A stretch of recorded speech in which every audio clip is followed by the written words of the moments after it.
आज बच्चों अपन पढ़ेंगे रस। हिंदी पढ़ेंगे, हिंदी में व्याकरण, व्याकरण में अपन पढ़ेंगे रस। और रस को जानेंगे, रस है क्या। तो रस की परिभाषा काव्य को पढ़ने, सुनने, देखने से जो हमारे मन में विशेष प्रकार के आनंद की अनुभूति होती है उसे हम रस कहते हैं। ये तो हो गई अपनी परिभाषा। और यदि हम संक्षेप में समझे तो इसका मतलब होता है आनंद। किसी चीज को अपन देखते हैं, पढ़ते हैं, सुनते हैं और हमें आनंद आ जाए तो ये क्या कहलाएगा? रस कहलाएगा।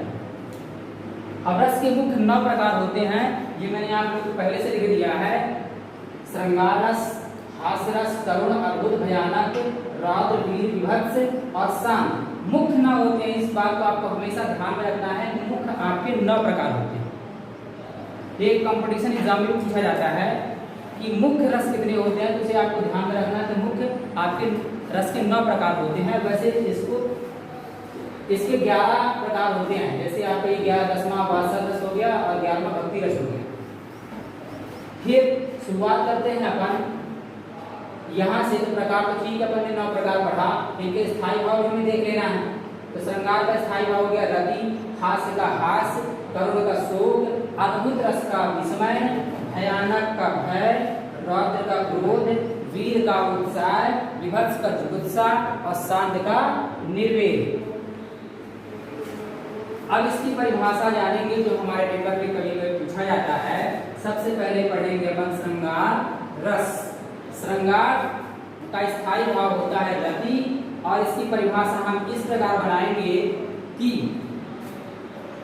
काव्य में जहां नायक नायिका के प्रेम का वर्णन हो वहां पर श्रृंगार रस होता है। या दूसरी परिभाषा भी अपन ऐसे कह सकते हैं, सहृदय के हृदय में जब रति नामक स्थायी भाव, विभाव, अनुभाव एवं संचारी भाव का संयोग होता है तब श्रृंगार रस की निष्पत्ति होती है। ये परिभाषा मैं आप लोगों को लिखवा दूंगा। इसी से कई सारी परिभाषाएं आपकी 9 की 9 परिभाषाएं इसी से बन जाएगी यदि आपको ज्यादा मेहनत नहीं करना है तो। अब केवल श्रृंगार रस आपका ऐसा है कि इसके 2 भाग होते हैं। पहला हो गया संयोग श्रृंगार रस और दूसरा हो गया वियोग श्रृंगार रस। तो संयोग श्रृंगार रस हम पढ़ेंगे जहां पर नायक नायिका, काव्य में जहां पर नायक नायिका के मिलन का वर्णन हो वहां पर संयोग श्रृंगार रस होता है। तो संयोग श्रृंगार रस का हम उदाहरण भी जानेंगे। उदाहरण है आप लोगों का, बतरस लालच लाल की मुरली धई लुकाए, असह कहे भौहन हंसय दैन कहे नटी जाए।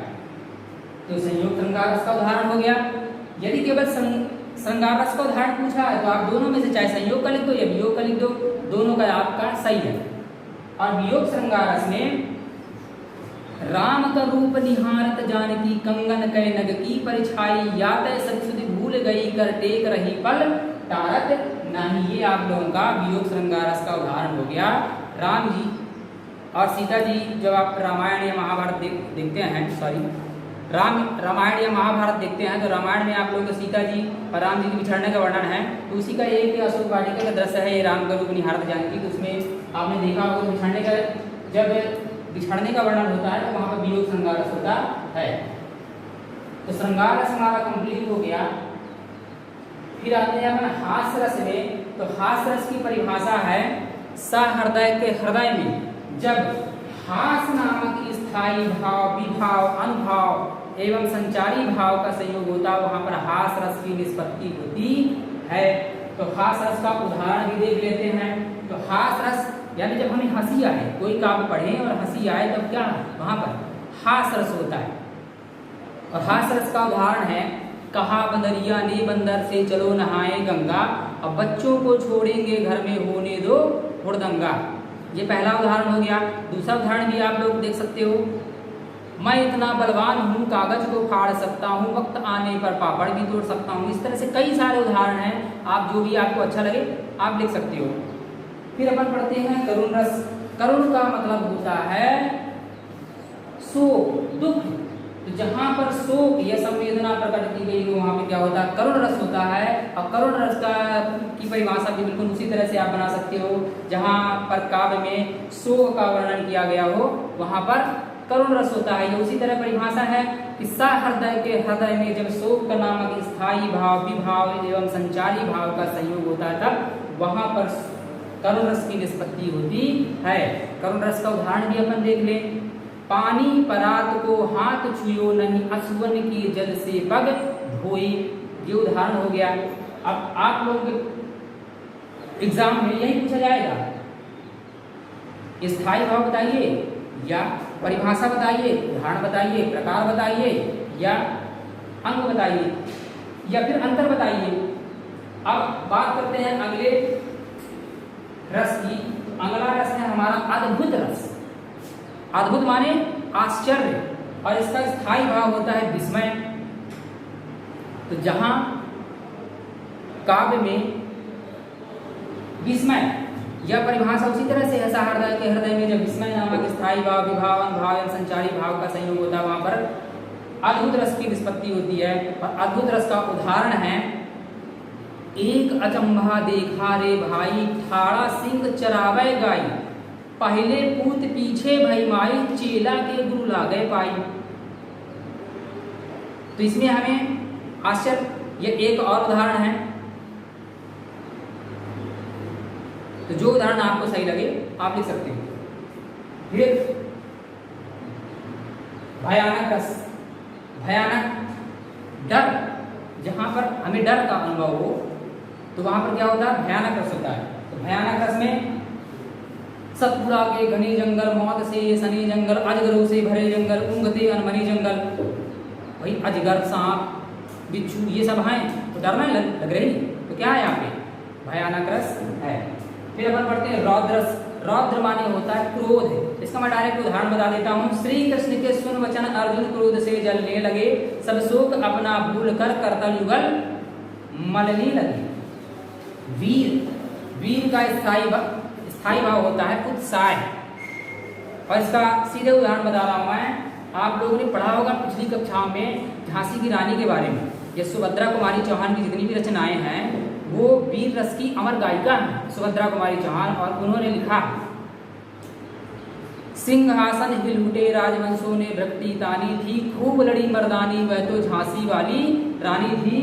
ये आप लोगों को वीर रस का उदाहरण है, सरल उदाहरण है। तो आप ऐसे उदाहरण याद करें जो आपको याद हो जाए, ज़्यादा मेहनत नहीं करना पड़े और एक एक उदाहरण आप याद कर लें। और इसके अलावा भी आप पाठ में पढ़ते हैं उनसे भी छांट सकते हैं। तो पाठ तो पढ़ना है और अपन उससे याद भी कर सकते हैं। विभत्स, विभत्स का स्थायी भाव जुगुप्सा, घिन, छी छी।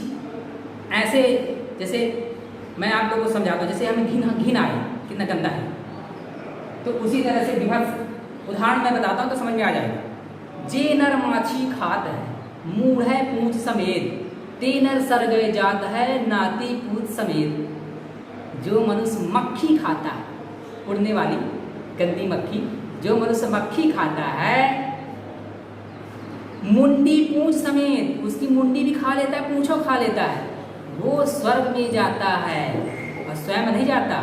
नाती पूत समेत, उसकी आने वाली पीढ़ियां भी स्वर्ग में चली जाती हैं। ये है तो गंदगी का वर्णन है। तो वो कहाँ पर क्या है, विभत्स रस। और लास्ट में बचता है आप लोगों का नौवां प्रमुख जो रस है शांत रस। शांत नाम है शांत रस। तो बिल्कुल, हे प्रभु आनंद दाता ज्ञान हमको दीजिए, शीघ्र सारे दुर्गुणों को दूर हमसे कीजिए, लीजिए हमको शरण में हम सदाचारी बने, धर्म रक्षक ज्ञान दाता वीर व्रतधारी बने। तो ये हमारे सारे रस के उदाहरण कंप्लीट हो गए।